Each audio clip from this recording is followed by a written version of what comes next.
Mon nom a été cité, j'ai entendu mon nom plus d'une fois, et j'ai dit plus d'une fois qu'il y a des choses sur lesquelles je ne discute pas, je ne me prononce pas, et qu'on verra ce qu'on verra le moment venu.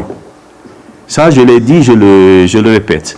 Maintenant, pour arriver à l'appréciation de l'action gouvernementale, il faut savoir rester mesuré.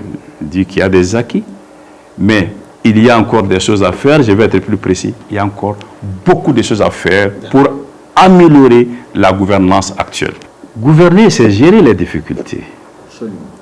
Elles sont là, elles sont réelles. Vous avez parlé de la dette. Nous avons des problèmes sérieux, énormes de financement de notre économie. Aujourd'hui, vous avez soulevé un certain nombre de difficultés. Dans les problèmes de financement, c'est ce qui fait qu'on recourt à la dette. C'est compliqué.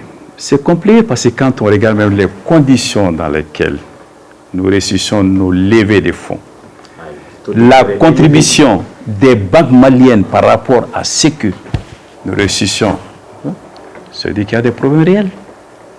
La dette intérieure, il y a des problèmes réels. Les restrictions budgétaires énormes au niveau des ministères,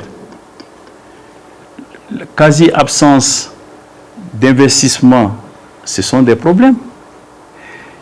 Alors, vous avez parlé de l'énergie, faut-il en parler?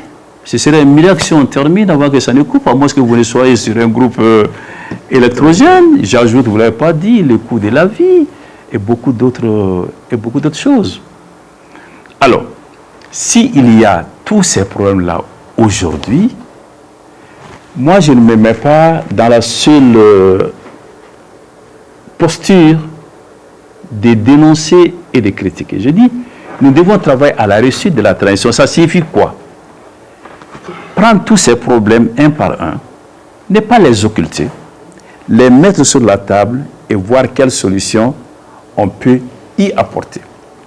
Mais ce qui est certain, il y aura des solutions durables que lorsque demain, on réussira à mobiliser les Maliennes et les Maliens.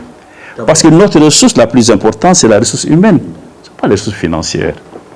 Je sais qu'il y a des projets pour cela, mais pour dire la vérité, je ne vois pas concrètement ce que ça donne en ce moment.